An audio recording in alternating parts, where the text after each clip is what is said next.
Welcome back. Hey, and familiar face here. Oh, wow. She just kicked me and said, "You keep it under control." Yeah, it's like, wow. This is a serious interview here. Okay, Hensel Phelps Construction Project. Yes, so what's happening in his Mule Creek prison down in Ione is actually expanding. Okay. And it's actually between Mule Creek and Cal Fire in the back. They're actually expanding, and Hensel Phelps was awarded that contract. Okay. So one of the things that we're trying to do, I'm working as a community advocate with them, and I have two things.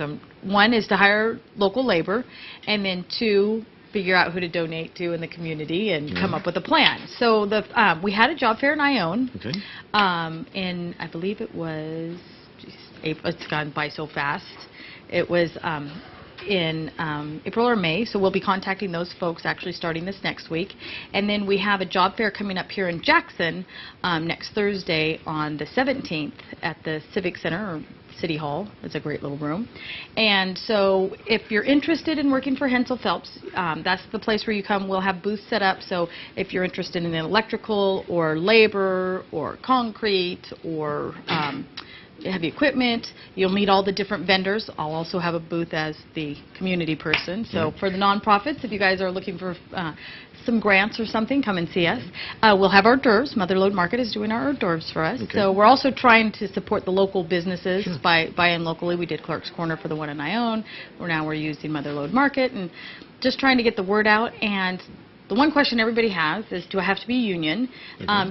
They do have, you have to be union for the concrete, but a lot of the other ones, the companies, the first-tier companies are signatory to the union, but they can hire folks who aren't union underneath them. So anybody who's looking at possibly wanting some work, come out and see what you can find out. How did you find out, or how did you become the community advocate?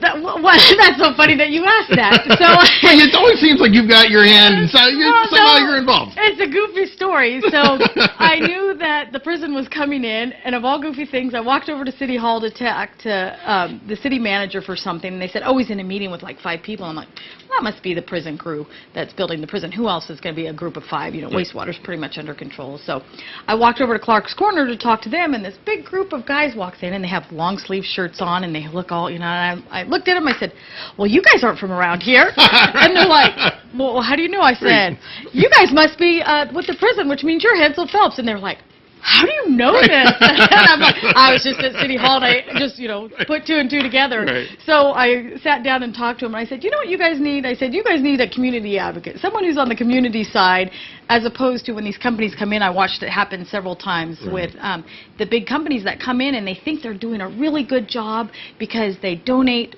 but the only groups they ever know about are as if somebody who they're the big ones that the supervisor or the city manager knows, because that's their whole world. That's all they know of the community. Right. Which is not their fault. It's just the way it is. That's the process, the way it's set up. I said, it would be really great if you had someone who could, because maybe $200 to one group would be huge.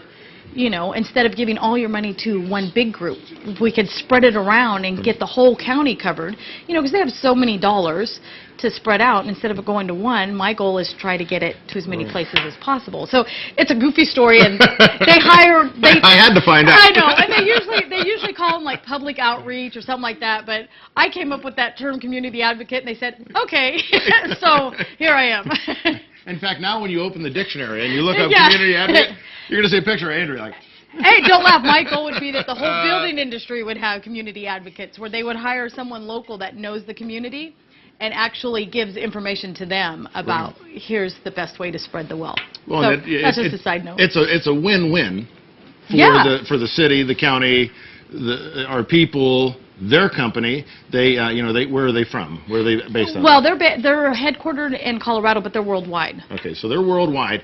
They come to Ione, and they've got the knowledge and know-how of Andrea Bonham in their backpack. They know exactly what's going on and what to do, and and I don't know everything. I'm running around talking. So we've already donated. They actually didn't start until April, but in March we did our first donation, and so far we've given out $7,500 just in March through June, and so yeah, we've done ARC, which was a great program. We did their wish list, their art supplies. We almost their whole wish list in a big old wagon and presented it to them. Last month we did Tri-County Wildlife, which was great because they came down to the IBCA, the Ione Business and Community Association, where we usually do the donations, and they brought owls with them. So we got to learn about Tri-County Wildlife, plus they got a whole truckload of cleaning supplies. They supported the Ione Homecoming and the Ranchers Rodeo. So we're just now finalizing our plan because it's a 2-year plan.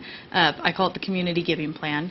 So that'll also be there at the job fair. But this Thursday is the important thing for the job fair, trying to put Amador County to work and get us in the loop. I would say you should run for office, but you already did that. Oh, okay, no. This is much more fun. Right. This is exciting stuff. Exactly. Yeah. You were Ione City Council? Yeah, 8 years. 8 years. Wow. It's been a year and a half. Of vacation. Yeah. Well, hardly vacation, right. but yeah, it's been a lot less reading. Right. Yeah. Oh. Anybody, I thank anybody who's willing to do city council or any of that, because it is so much time in reading about stuff that I never even knew about. Right. And then, before. of course, everybody you know saying, Andrea. Well, yeah, and everybody has a different, right, a different opinion in a different way. It's interesting. It's also interesting just to learn the process. And I've learned that I like as little process as possible. It was an 8-year life lesson. Yes, it was. Great. Well, thanks for bringing us up to date on the whole community advocate thing going. I need everybody who's looking for a job or knows somebody who might be looking for a job to come out on Thursday, 5:30. Jackson City Hall. Yeah, City Hall, Civic Center. Civic Center. Yeah. Make your way down there. Perfect. We are going to run to an ad break. We'll be back. They got the massage chair ready. Oh, yeah. See, I think he's it's off and fine. running. All right.